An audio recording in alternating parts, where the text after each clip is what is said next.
Ça veut dire quoi? Ni ne b'a yira na sisan ko Ala ye diɲɛ dongo don da Ala bɛ Mars le patriote Ala bɛ ne ka kuma dɔ tiɲɛtigiya quoi. Ala b'a dɔ tiɲɛtigiya ka sababuya kɛ fɛn jumɛn ne de ko n ko ne ma da sɔngo ninnu na wa n y'a fɔ bɛɛ na n ko jeli sira tɛ nkalon tigɛ n ko Senghor jeli de bɛ sɔngo ninnu jeli kɔrɔ n ko Modibo Keyita jeli de bɛ Asimi ninnu jeli kɔrɔ ani Thomas Sankara donc n ko an kana yɛrɛ sɛgɛn Senghor a toujours été un traître, il a toujours trahi ses frères africains ainsi que Félix Houphouët-Boigny. C'est la même chose chez Alassane Dramane Ouattara. C'est le même sang qui coule entre ses veines. Donc, ni kuma de foya. Ni ne b'a tiɲɛtigiya farafina jamana bɛɛ kɔnɔna la diɲɛ jamana bibi na min ye ka jɔnya dara kɛnɛ ka fɔ makɔrɔba kɛ i b'a fɔ a den ka tila k'a fɔ a ɲɛna ko fɛrɛ kɛ i frère minnu bɛ yen i balima ni sinji maliyɛn n'i ko k'i ba bɔra Mali kɔnɔ a k'i ba ye maliyɛn ye Umaru Amadu de y'a fɔ coup d'état yɛrɛ kɛra wagati min na a nana Mali la ni e min y'o da o kuma kelen fɔ cɛ ka tila k'a ɲini e fɛ ko he i ye n ka jɔn de fɛrɛ kɛ i ka juru cɔri et puis il n'est même pas un exemple de la démocratie et les Ousmane Sonko se réclame comme les soi-disant exemples de la démocratie. Ambalmaou amba fa auzubillahi minash shaitanir rajim bismillahir rahmanir rahim Allahumma salli ala Muhammad wa ala ali Muhammad wa salim balma on met tangani ala fer ka bo shaitan toroma ka damne ne setigi to barkama yi ka soli ke danfon la son herama kan no ye Muhammadu rasulullah sallallahu alaihi wa ala alihi wa sahbihi wa salim ama befu Mama Solemen wakati na Mas le patriote ka bollo sa sanmana na mawle ko Galafuka 24 nga foli be aw be ka nyini kanu baga be fe an lamé bagaw an la jabaga be mama nyebe da vidéo en kan a vidéo partager bolo de ngon ja YouTube la le de jamais abe vidéo permettre signaler ou tsega signaler vidéo be ko ngolo kasi asiyoro ambo nyini aw fe bi ambe araba la no bena février kalo kle mukan ani woro samba flane mukan ani duru pardon ambe olabi bi amena kuma minka maska kene konna la bi no e maska yeta e Burkina Faso jamana ametaye kabako bagala maka capitaine Ibrahim fe mais an kunye olu yoro no sujet a mena quoi o koro da nya foli kala mena amena na do ale kono na borin ne reterke ne togoma Ousmane Sonko ani Deri Bassirou Diomaye Diomaye Faye u bɛ ka don fili dɔ kɔnɔna la a ka kan an k'u lakile ka sira dɔw yira an hakilina ye fɛn jumɛn an bɛna o fɔ u bɛ ka don fili dɔ kɔnɔ dɛ fili fanga ka bon fo k'a dama tɛmɛ n t'a dɔn n'a sɔrɔ dabɔnkama don dɛ ni tugu don k'a fɔ n y'a dabɔ a kama ka kɛ mais min mana k'a ye Mars le patriote bɛna kuma kan bi n'an bɔra an bɛ taa Sudan jamana kɔnɔ tiɲɛ yɛrɛ yɛrɛ la Sudan président a gɛlɛyalen don bi dɔɔni ale ni force paramilitaire mɔgɔw ni ɲɔgɔn cɛ parce que n'i y'a tile fila ka tugu ɲɔgɔn na Sudan président u ka avion dɔ bɛ lajigi paramilitaire mɔgɔw fɛ kabako don dɛ mais kunnafoni dɔw sɔrɔ an bɛna olu ko o révélation kɛ aw ye bi Sudan lahalaya kan an y'o fɔ aw ye a bɛ vidéo partager an b'o de ɲini aw fɛ n balimaw an bɛ taa Wagadugu kɔnɔ fɛn min ye Burkina capitaine Ibrahim Traoré fɛ yen u ko cogo di ko détention détenus nettoient Wagadugu ko les détenus nettoient Wagadugu ko kasoladenw ko bɛ ka Wagadugu n'o ye Burkina faaba ye k'a lajɛya une initiative innovante pour la réinsertion ko o ye hakilina ɲuman ye hakilina kura don min n'a bɛ na kasoladenw kolosoli ka segin ka don maaya kɔnɔna la ko a bɛ na o dayɛlɛli kɛ u ye dans une démarche novatrice. Des détenus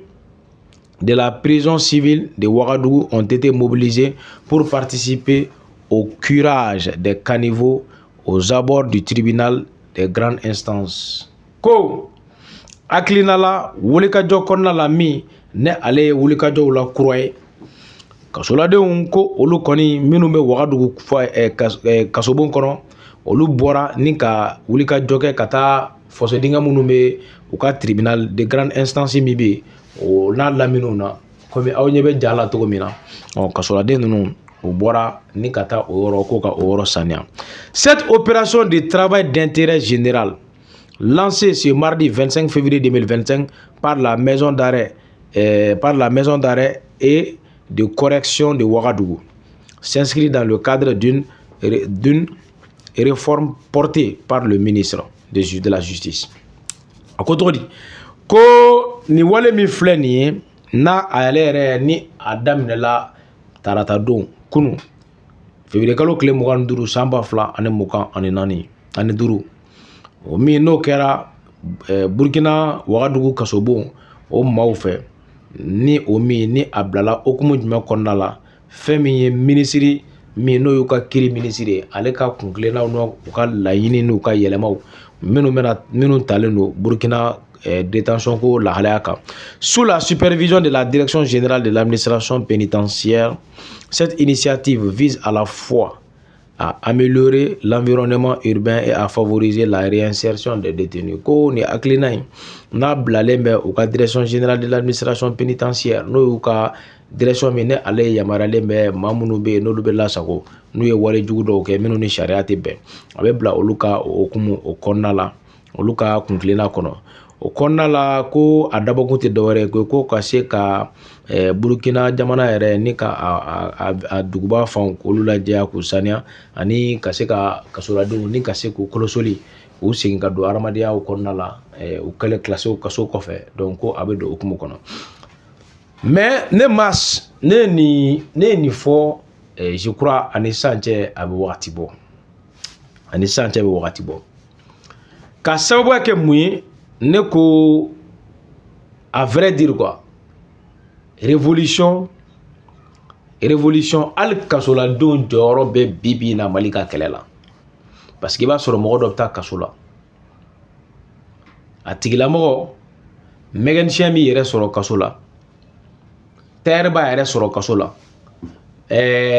soudeur b'a yɛrɛ sɔrɔ kaso la maa siya caman bɛ yen a bɛɛ bɛ nin hali paysan Sénégal nin bɛɛ bɛ nin yɛrɛ sɔrɔ kaso kɔnɔ. Adamaden kusi kɛra togo togo n'i taara kasobon kɔnɔ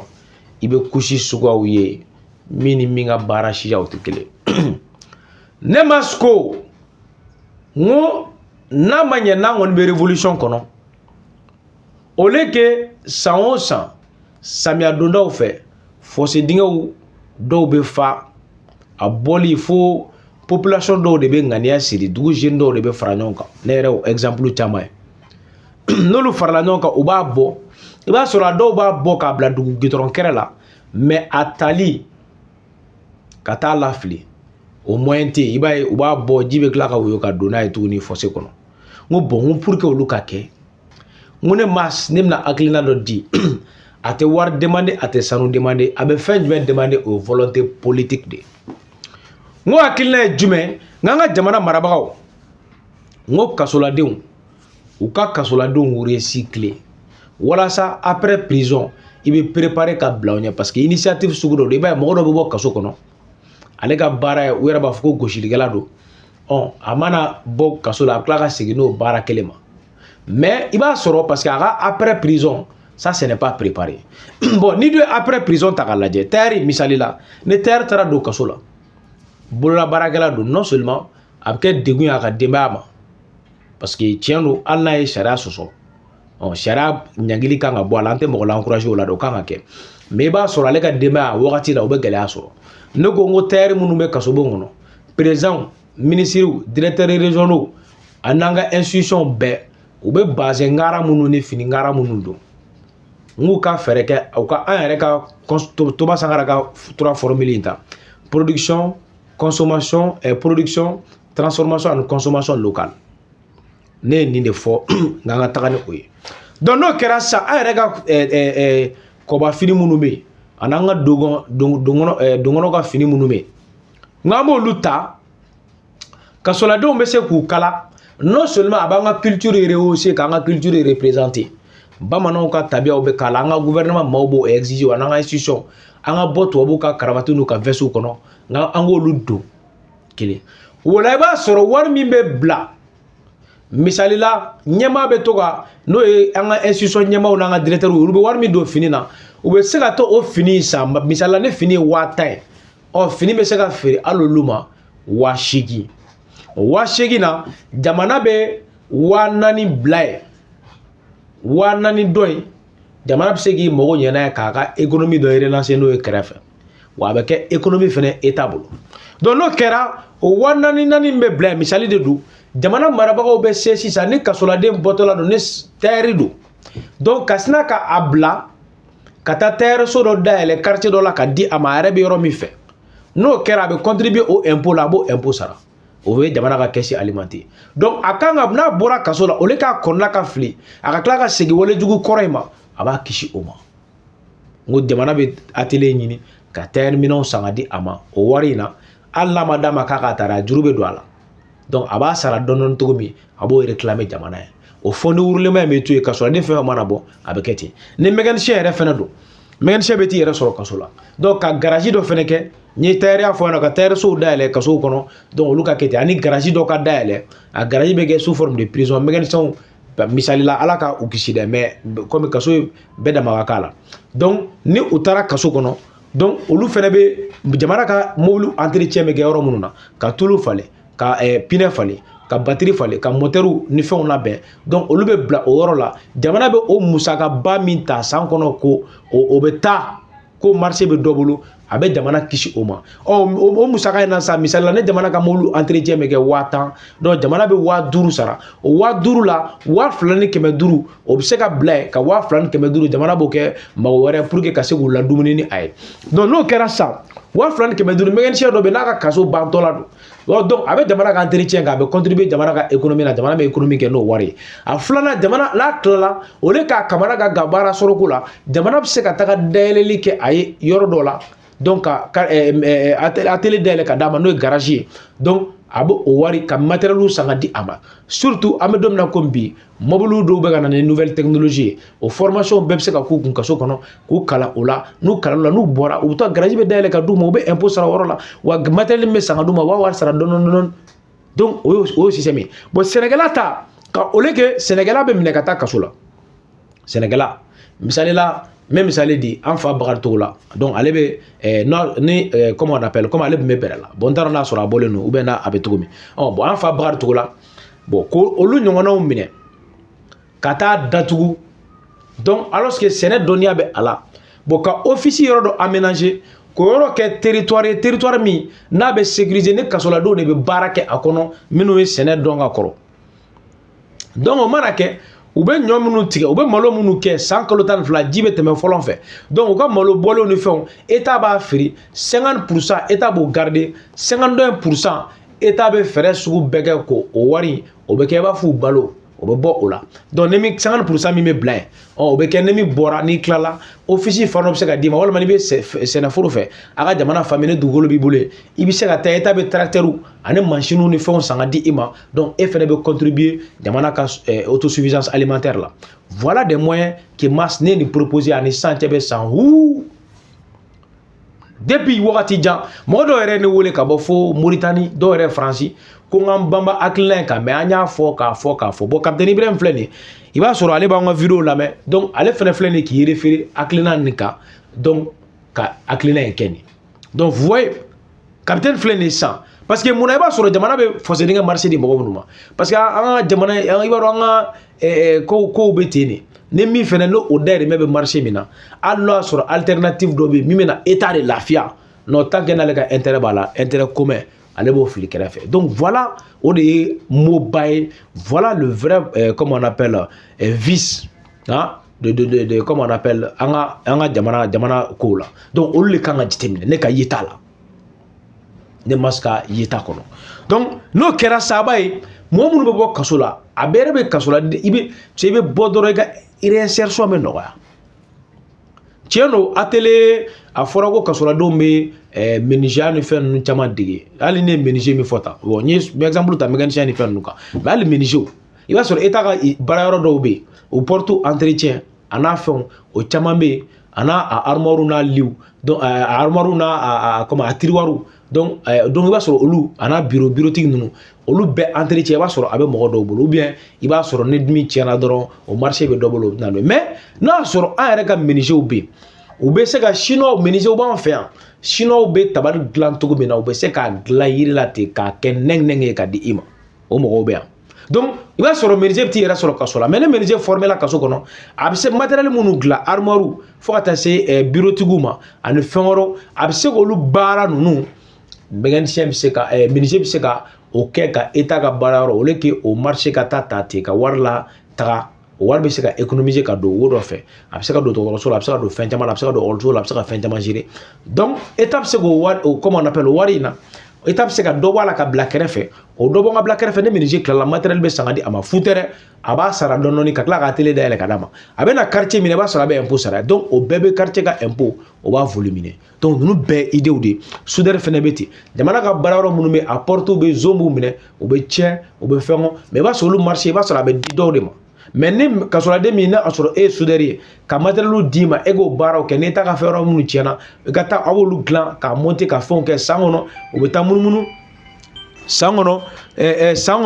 u bɛ taa munumunu état ka yɔrɔ ninnu na donc ka état ka yɔrɔ ninnu ka a fɛnw dilan ka ɲɛ donc ka sɔrɔ k'a bila au top donc voyez wari min bɛ sara a la ka kɔrɔ dɔ bɛ bɔ a la a bɛ tila fila ye dɔ bɛ bila ye o bɛ k'u ka budget de fond de roulement ye n'i bɔra soudeur minɛnw complet bɛ san ka di i ma n'o sanna ka di i ma i bɛ taa installer yɔrɔ dɔ la i bɛ impôt sara ye donc i bɛ tila ka matériel ninnu wari sara dɔɔni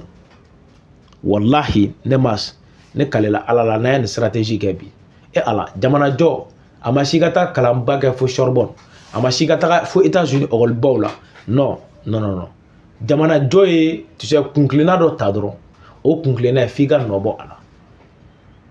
o kunkilenna ye f'i ka nɔbɔ a la donc moi je pense que ne tɛmɛna nin yɔrɔ ninnu na a mɛnna ne ye nin kuma fɔ ka sɛgɛn mais an y'a ye bi comme an ye kunnafoni sɔrɔ ko kunu capitaine Ibrahim y'a stratégie daminɛ a ka jamana kɔnɔ vraiment an bɛ IB fo an b'a fo f'a dan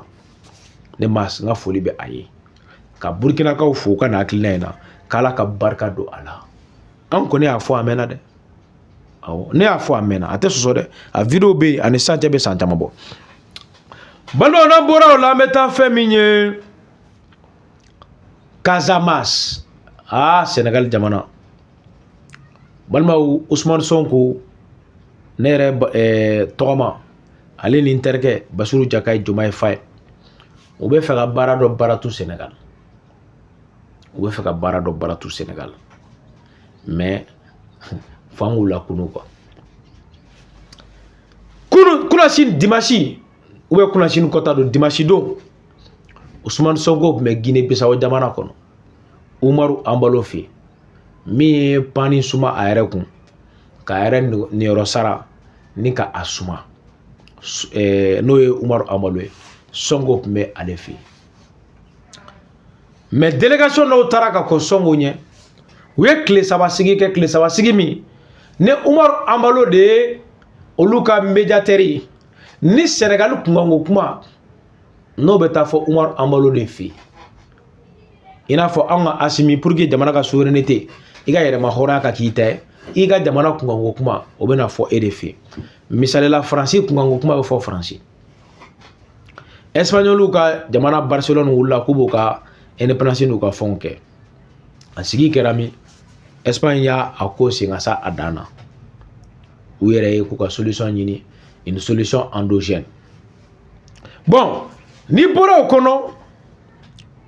n'i ye problème o problème wuli États-Unis a tɛ dilan ka fan wɛrɛ dɛ a bɛ dilan États-Unis bon ka Asimi ye o min fɔ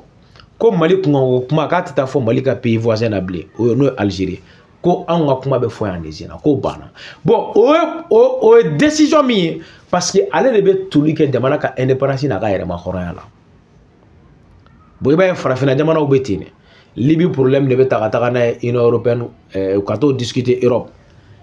Congo problème de bɛ ta ka t'o discuter jamana dɔ je sais pas est-ce que Ouganda de tɛ ou bien Angola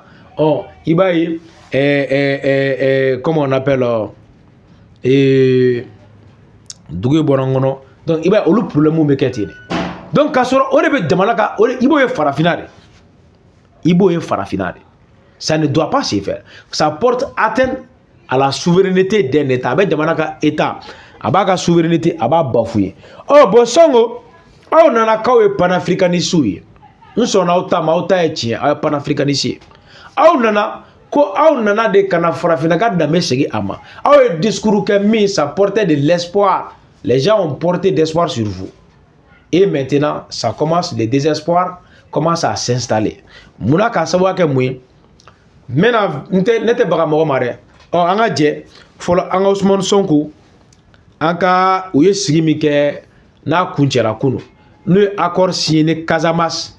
Bamarantou no MFDC, no ouye Front du Sud du MFDC. Où il accord mission le cessez le feu au coffre ko ka kuta do Sénégal armée kono anga je anga bela merci ça mas nte galo na mo la de ne to ma ne parce que ko me yoro mina sey va falloir que anga ko éclairci parce que ne tigera tellement parce que ne kelen ka feñi mas ane mas anga la me. Au Sénégal, un nouvel accord de paix a été signé dimanche entre le gouvernement et une des 3 factions du mouvement des forces démocratiques de la Casamance, le MFDC. Il vise à mettre fin à l'un des plus anciens conflits du continent qui dure depuis 1982. Un accord similaire avait été signé en 2022 sous l'ancien président sénégalais Macky Sall. Les détails avec Clément Bonneau. Un grand pas pour un retour définitif de la paix en Casamance. C'est ainsi que le Premier ministre Ousmane Sonko a qualifié l'accord signé dimanche entre le gouvernement sénégalais et le Front Sud du MFDC. Les discussions ont été menées pendant 3 jours à Bissau sous la médiation du président bissau-guinéen Umaro Sissoko Embalo. Elles ont débouché sur un cessez-le-feu entre les 2 parties. Les combattants s'engagent à déposer leurs armes en échange de mesures pour leur réintégration et d'un accompagnement pour le retour des personnes déplacées.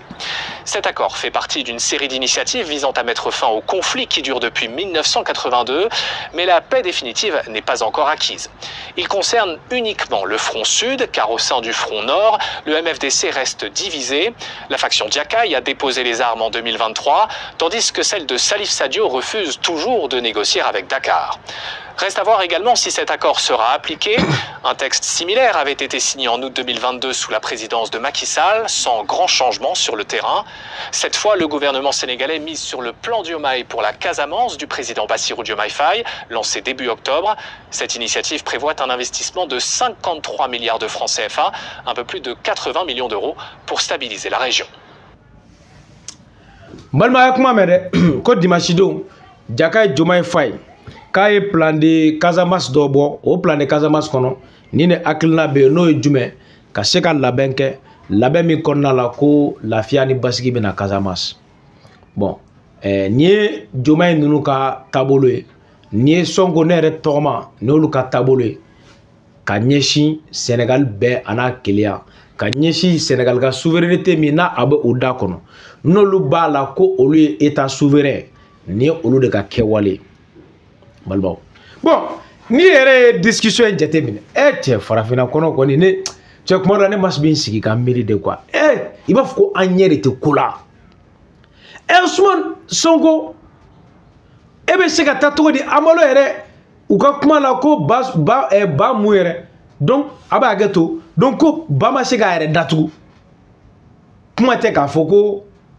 c'est comme si on ne regarde même pas. Misalila, c'est comme si tu as du problème ta. Qu'est-ce que tu as fait du donc on est du mal donc à faire du yere ou l'ube non kunchi la diète dongo. Est-ce que l'ube c'est la solution il n'y a pas problème là? Tiens décelé no amalo yere coup d'état au bon au jaga jamana kono. A décelé no aga jamana kono la bi. Abe tu sais abe na chauffer biwa abe chauffer chinois. Amalo yere sigalé no ola. Ataro climat courant mena kele a flana fe mais Macky Sall ne aw kelela femina ne Macky Sall tarabasora ala Sénégal kono ne mogo tara sa ala amalo be ka kla go nyona kele nga ka jamana ko no e ka do fara yere ko kalo kono to Macky Sall go kele ne bon aw lu kele wale mina aw be ka démocratie mi prôner aw be ka o yere ke Michel démocratie mina pourquoi aller dans un pays ou bien dans un pays où il y a un régime qui est là vraiment à défier, comment on appelle, la démocratie. Mais c'est ça qui m'étonne. Il n'y a pas de cohérence. Ça, c'est de l'incohérence. Cohérence, il faut être Ousmane Sonko Nunga Barala. Aw be se ka son togo di kata dieu mogo bɛɛ hali n'o tun b'o bɛɛ faamu quoi mais Amalo ça veut dire quoi ni ne b'a yira la sisan ko ala ye diɲɛ don o don da ala bɛ Mars le patriote ala bɛ ne ka kuma dɔ tiɲɛtigiya quoi ala b'a dɔ tiɲɛtigiya ka sababuya kɛ fɛn jumɛn ne de ko ne ma da sɔngo ninnu na wa n y'a fɔ bɛɛ na n ko jeli sira tɛ nkalon tigɛ n ko Senghor jeli de bɛ sɔngo ninnu jeli kɔrɔ n ko Modibo Keyita jeli de bɛ Asimi ninnu jeli kɔrɔ ani Thomas Sankara donc n ko an kana yɛrɛ sɛgɛn Senghor a toujours été un traître il a toujours trahi ses frères africains ainsi que Félix Houphouët-Boigny c'est la même chose chez Alassane Dramane Ouattara c'est le même sang qui coule entre ses veines donc ne ye nin kuma de fɔ yan ni ne b'a tiɲɛtigiya farafina jamana bɛɛ kɔnɔna la diɲɛ jamana bibi na min ye ka jɔnya dara kɛnɛ ka fɔ makɔrɔba kɛ i b'a fɔ a den ka tila k'a fɔ a ɲɛna ko fɛrɛ kɛ i frère minnu bɛ yen i balima ni sinji maliyɛn n'i ko k'i ba bɔra Mali kɔnɔ a k'i ba ye maliyɛn ye Umaru Amalo de y'a fɔ coup d'état yɛrɛ kɛra wagati min na a nana Mali la ni e min y'o da o kuma kelen fɔ cɛ ka tila k'a ɲini e fɛ ko he i ye n ka jɔn de fɛrɛ kɛ i ka juru cɔri et puis il n'est même pas un exemple de la démocratie et les Ousmane Sonko se réclame comme les soi-disant exemples de la démocratie. Ils se réclament comme des démocrates, des patriotes, des démocrates sincères et des patriotes convaincus. C'est ça. Cohérence zéro. Ni ne b'a yira a b'a dɔn k'a fɔ Mas bɛ ka kuma min fɔ ko tiɲɛ tan de don quoi. Ninnu u labɛnnen don fɛn min kama c'est le même système. N bɛna o de tiɲɛ fɔ aw ɲɛna. Ibrahim Boubacar Keïta k'o labɛn kelen de kɛ Mali kɔnɔ ka se k'a ka fanga gérer ka taa k'a sɔrɔ problème ma créer Mali ka yɛrɛma hɔrɔnya ma segin a ma ka accord dilan ni banbaganciw ye warimugu bɛ ta ka taa di u ma banbagaci ninnu fana dun ye mɔgɔ min ye kuma bɛɛ ni wariko y'u minɛ u bɛ réclameli kɛ n'u bɛ gosili kɛ dɔrɔn pour que ka dɔ di o dun fana tɛ kun o kuru de tora ten u ka gosili sɔrɔsiw bɛ sa Faransi fana ye min ye ale n'u bɛ complicité la n'ale fana ye i ye sira d'ale ma k'i n'ale ka accord kɛ ale bɛ mun de kɛ ale b'a essayer ka diɲɛ don o don a bɛ na ni ko de ko min ni a b'o tɔ kɛ k'i ka esclaviya k'o tɔ sinsin donc u bɛ na ni dossier ye k'i ka sin u bɛ na n'u ka multinationale ka n'u imposer kan u tɛ impôt sara i ka jamana o tɛ foyi sɛgɛ u bɛ tila ka na juru n'i ko k'i bɛ taa juru ta ka n'i ka jamana dilan u b'u ka idée imposer kan donc o de i bɛ k'a essayer ka régime fɛn bɛɛ bɛ farafinna kɔnɔ même Déby Mamadi Idriss Déby fa Idriss Déby Itno a ye Tchad rébellion négocier avec la France o de la denkɛ b'a denkɛ kɔnɔ bon chaque fois c'est le même scénario Casamance kɛlɛ in daminɛli ni bi ale san wu depuis Sénégal ka yɛrɛma hɔrɔnya sɔrɔ wagatiw fo sisan bon imagine donc c'est des problèmes c'est le même système que Ousmane Sonko et Bassirou Diomaye Faye ont o de kelen bɛ u bolo Macky ka système an ka Macky Sall lajɛ fɔlɔ n'an tila Macky Sall le 9 août 2022 Macky Sall ye Casamance accord kelen signé k'a fɔ a ma ko accord secret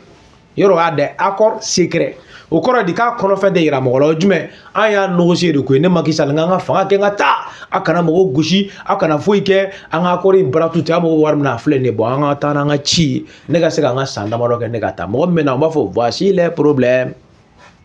o kɛra tan a tɛ sɔsɔ dɛ farafinna président bɛɛ b'a négocier tan ne sisan ne Asimi ninnu ni Tchani ani fɛn min ye capitaine Ibrahim Traoré n'olu ka tɛ ka parce que diɲɛ jamana si tɛ diɲɛ kɔnɔ k'i b'i sigi ko ni rébellion wulila États-Unis bilahi u tɛ sigi ka négocier n'a ye fɔlɔ dɛ u b'u mater de tant que tu négocies avec les rebelles la paix ne viendra jamais il faut les mater d'abord ne u affaiblira wagati min mais aw ko ko ninnu marifa b'u bolo wagati min aw ka force tɛ ka se u la aw ko non ko an ka na an ka kuma kɛ an ka kɛlɛ min ko Guinée Bissau jɔn fɛ yen un traître un franc-maçon un valet locaux Amalo ka mɛ de mɛ tigi la an ka jan an ka Macky Sall lajɛ an bɛ na san Macky Sall fana y'a négocier en août 2000 o fana kɛra o Amalo kelen de fɛ o accord ma nafa ɲɛ aw bɛ tila ka taa yen mun na an ka jan an ka lajɛ Le gouvernement sénégalais a signé le 4 août à Bissau un accord de paix avec des rebelles de Casamance qui se sont engagés à déposer les armes et à œuvrer pour le retour définitif de la paix dans cette région, théâtre d'une des plus vieilles rébellions africaines en activité. Le chef rebelle César Atoute Badiate, à la tête d'une unité du mouvement des forces démocratiques de Casamance MFDC et un émissaire du président sénégalais Macky Sall ont signé cet accord à la présidence de la République bissau-guinéenne. L'accord de paix signé entre le Sénégal et une partie du MFDC est une bonne chose. Et effectivement, depuis 40 ans que dure ce conflit qui est en train de se transformer beaucoup plus en du grand banditisme qu'autre chose, avec des intérêts qui n'ont plus rien à voir avec ce qui était prévu au départ, c'est-à-dire l'indépendance de la Casamance, je pense que c'est un bon pas en avant. Certes, il y en a eu beaucoup par le passé. Il faut être positif par rapport à ces accords-là parce qu'il y en a bien un qui va fonctionner. La signature de l'accord de paix entre l'État sénégalais et des rebelles de Casamance en Guinée-Bissau voisine est un pas important pour la fin du conflit dans cette région du sud du Sénégal, même si le document intitulé « Accord de dépôt des armes » reste pour l'heure confidentiel, car les discussions doivent se poursuivre encore avec d'autres factions du mouvement. Lancé le 26 décembre 1982, lorsque des militants du MFDC avaient tenté de remplacer le drapeau sénégalais qui flottait à la gouvernance à Ziguinchor par un drapeau blanc. Le conflit en Casamance a jusqu'ici causé plusieurs milliers de morts et de déplacés. Ce nouvel accord répond aux aspirations du président Macky Sall qui a toujours plaidé pour une paix définitive dans cette région. Il traduit également la dynamique du leadership du président Embalo qui s'active à marquer son passage au sein de la CEDEAO.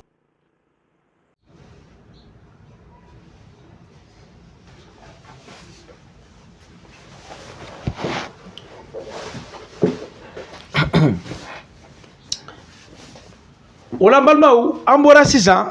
ka Macky Sall y'a kɛ août 2022 o accord signé Umar Ambalo kelen de ko médiateur entre Macky Sall et la rébellion de Casamance. Aw yɛrɛ y'a ye o de kɛra échec ye n'o ko ye nɔbɔ est-ce que nous kun bɛ na est-ce que Sonko allait partir négocier avec les rebelles de Casamance en Guinée-Bissau? Non. Donc ni ne b'a yira n bɛ ka système min fɔ tan o de b'u bolo u bɛ na dɔrɔn u tɛ problème tasuma faga de ayi olu bɛ mun de kɛ sisan tasuma in kana ɲaga u b'o de solution ɲini mais a fagali u t'o ɲini a kana ɲaga pour que yanni ne ka taa bon ninnu filɛ nin ye sɔngɔ ninnu b'o système kelen de la tan an ka négocier min Guinée-Bissau accord kolon kelen min signé na o kelen de bɛna tila ka labɛn sɔngɔ ninnu fɛ u bɛ ninnu fɛ ka taa mais an yɛrɛ kunnafoni dɔ sɔrɔ ko fɛn min ye Salif Sadio k'ale ko diɲɛ bɛ wuli k'ale tɛ nin na awɔ MFDC mɔgɔ élément dɔ don o fana fraction b'a kɔnɔ parce que ale ni Jakayi voilà Jakayi fana o kɔni o ka élément de ni sɔngɔ ninnu ye parafeli kɛ mais fɛn min ye Salif Sadio k'ale tɛ bi a sɛbɛkɔrɔ tɛ sini donc ça veut dire quoi problème a bɛ hali bi parce que i b'a sɔrɔ ale fana b'a ka tulu sɔrɔ quoi ni tulu min b'ale ka niveau ale gɛrɛsɛ ka s'a ka niveau la n'ale y'o sɔrɔ wagati parce que a fɔra ko 53 milliards de francs CFA ko 53 milliards de francs CFA k'o de bɛna don ko in na n'o ye 53 milliards de francs CFA ye donc o 53 milliards de francs CFA n'o de bɛna don ko in kɔnɔ comme ale m'a ka dosi sɔrɔ fɔlɔ n'a m'a ka dosi sɔrɔ ale fana k'ale kɛlen don ka muruti fari da ko ale tɛ sɔn bi a tɛ sɔn sini donc laɲini ye jumɛn k'u bɛna fɛɛrɛ kɛ ka essayer ka Sénégal fɛn min ye Sénégalais ka rebelle ninnu ye ka se k'olu réinsérer armée kɔnɔ cogo min ou bien k'u réinsérer vie sociale la k'u ladon o kɔnɔna la wari musaka k'a bɛ taa o la kuma de fɔlen filɛ nin mais fɛn min ye ka rebelle yɛrɛ k'a dala sa ka a yira k'a fɔ min sini ma sinikɛnɛ ma ne mɔgɔ y'a lawuli aw k'a dɔn k'a fɔ ko état b'a aw bɛɛ ne mɔgɔ ye marifa ta jamana kama parce que rébellion diɲɛ sariya si la a tɛ yen ko mɔgɔ i ka rébellion tu peux te rebeller contre ton état mais ça a des limites il y a des limites donc aux limites ninnu ka marifa de ta contre tes frères contre l'état c'est comme on appelle là cela dépasse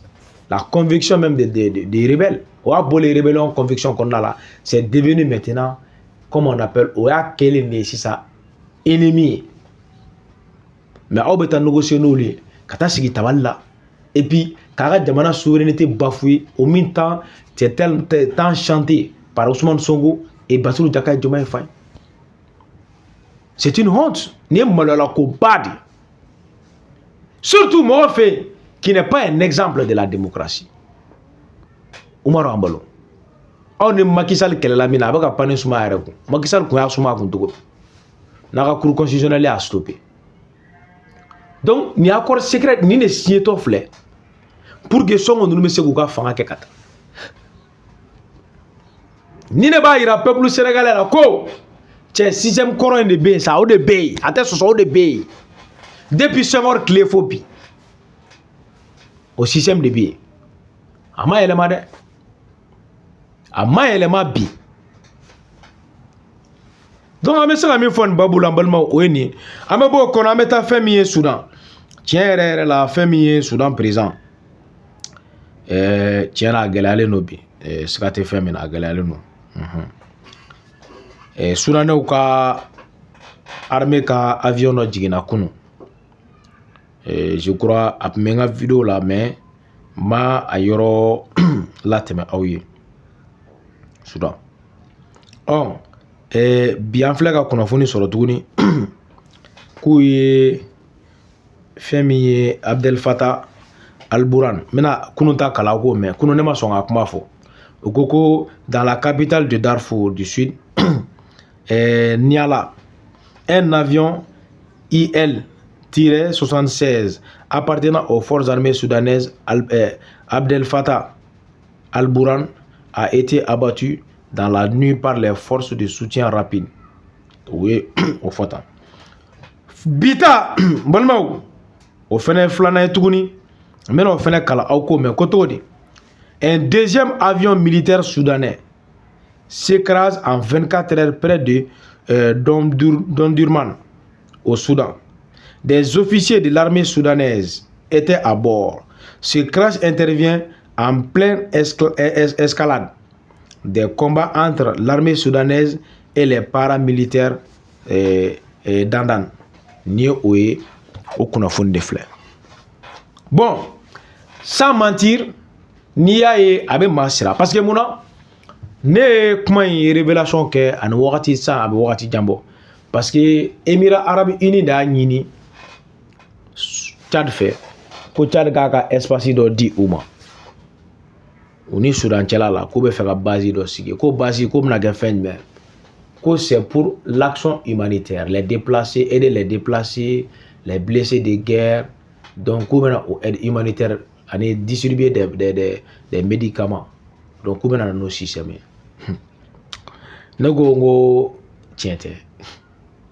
C'était tout simplement pour équiper les forces paramilitaires. Parce qu'ils ont vu maintenant Soudan l'armée a commencé à affaiblir. Il faut attendre par civil. Donc il faut faire tout pour que vous équipez. Bon, imagine. Tu sais, ni Damana est rebelle. Car missile, comme on appelle, missile. Même avion là dit qu'il s'en fait. Tiens, ni au Bolakanga Morosina. Parce que au habilité l'intérêt qu'a fait les miliciens, à habilité l'intérêt qu'a fait les rebelles, à habilité l'intérêt qu'a fait les terroristes. Abe Morosina ne. Donc, quoi on est mieux, ne a foyan. Soudan kelen janfa ba de be akono. Mi me ka bo arabu ni tuabu yoro la. Soudan ka dugukolo tugudugoro fɛn nɔfɛ. Te Soudan tuye. Mais al-Burhan de kan ka comme a bɔra Simi fɛ yan. O bɛɛ b'a dɔn ko tayɔrɔ y'a sunkɔrɔ la ye. Misali min anw y'a di diɲɛ ma. Ne la ne b'a fɔ kuma bɛɛ n k'an jija. Hali bi an ka to misaliya in kɔnɔ. An k'an jija o la. Donc, kunnafoni filɛ nin ye ka di aw ma an bɛ dugawu kɛ Soudanɛw ka al-Burhan ala k'a kisi a ka jamana ala k'a k'a ta ye paramilitaire ninnu a k'u bunte fo Tchad ka frontière la an b'o dugawu kɛ Suna jamana ale ɲɛma ye k'aw bɛɛ fo ka waleɲuman dɔn k'a fɔ ɲɛna ko nin kɛra kulo garisɛgɛ bi jɛmu kɔnɔ n'an b'a fɔ ma ko Maska Yeta. O la an bɛ foli di Fidel Castro ma k'a ko ne depuis France ka Worikatu Jara fo France ka foli di Mamadou Traoré Alaski depuis les États-Unis ka Laski fo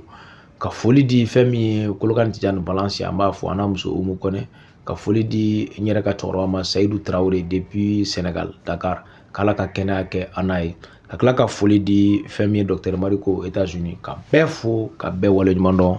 k'a fɔ aw ɲɛna ko nin kɛra kulo garisɛgɛ ye bi aw k'an bɛn wagati na nataw kɔnɔ. Salamu aleykum wa rahmatullah.